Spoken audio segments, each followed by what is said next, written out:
The Big Brag by Dr. Seuss. The rabbit felt mighty important that day on top of the hill in the sun where he lay. He felt so important up there on that hill that he started in bragging, as animals will. And he boasted out loud as he threw out his chest, "Of all of the beasts in the world, I'm the best. On land and on sea, even up in the sky, no animal lives who is better than I." "What's that?" growled a voice that was terribly gruff. "Now why do you say such ridiculous stuff?" The rabbit looked down and he saw a big bear. "I'm the best of the beasts," said the bear, "and so there." "You're not," snapped the rabbit. "I'm better than you." "Pooh," said the bear snorted. "Again I say pooh. You talk mighty big, Mr. Rabbit, that's true, but how can you prove it? Just what can you do?" Thought the rabbit. Now what can I do? He thought, and then he finally said, "Mr. Bear, do you see these two ears on my head?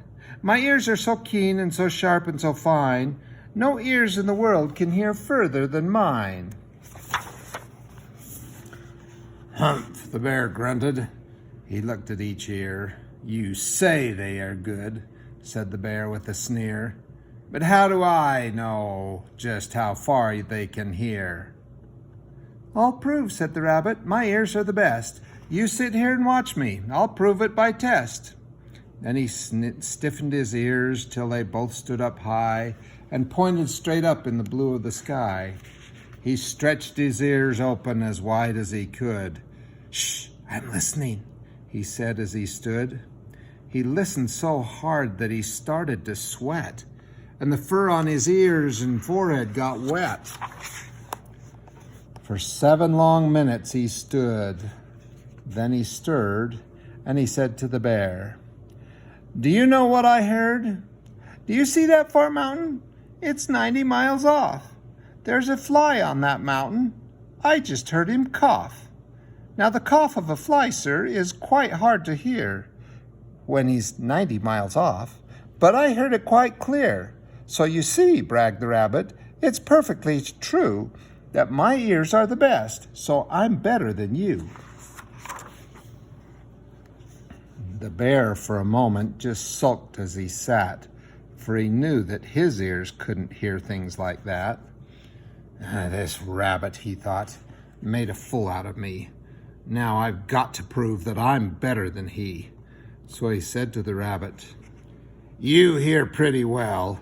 You can hear 90 miles, but how far can you smell?"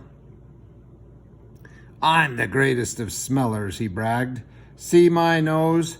This nose on my face is the finest that grows. My nose can smell anything both far and near.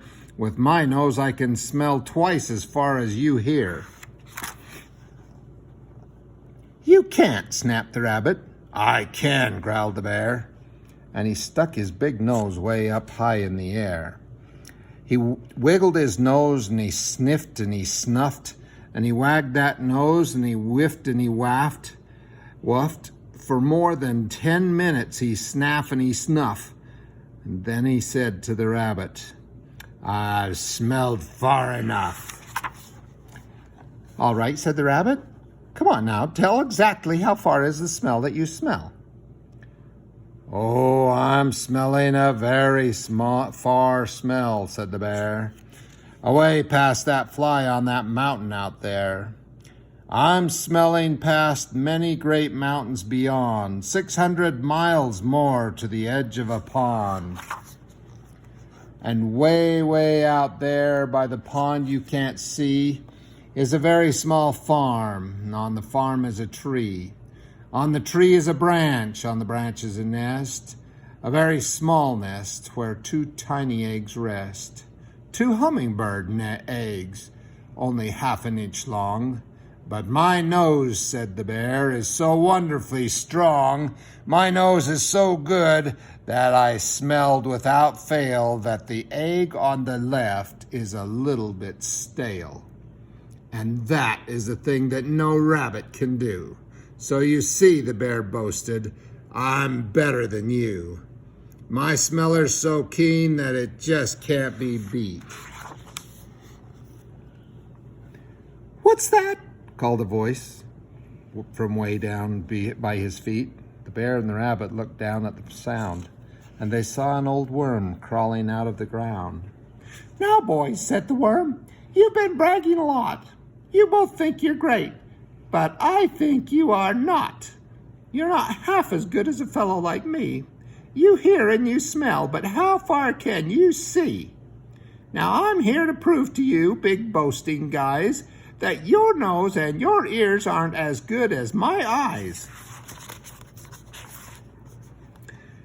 And the little old worm cocked his head to one side, and he opened his eyes, and he opened them wide. And he looked far away with a strange sort of state, as if they were burning two holes in the air. The eyes of that worm almost popped from his head. He stared half an hour till his eyelids got red. That's enough, growled the bear. Tell the rabbit and me how far did you look and just what did you see? Well, boys, the worm answered, that look that I took was a look that looked farther than you'll ever look. I looked across the ocean, way out to Japan, for I can see farther than anyone can. There's no one on earth who has eyesight that's finer. I looked past Japan, then I looked across China, I looked across Egypt, then took a quick glance across the two countries of Holland and France. Then I looked across England and also Brazil, but I didn't stop there. I looked much farther still. And I kept right on looking and looking until I looked round the world and right back to this hill. And I saw on this hill, since my eyesight's so keen, the two biggest fools that have ever been seen. And the fools that I saw were none other than you, who seem to have nothing else better to do than sit here and argue who's better than who. Then the little old worm gave his head a small jerk, and he dived in his hole and went back to his work. The end.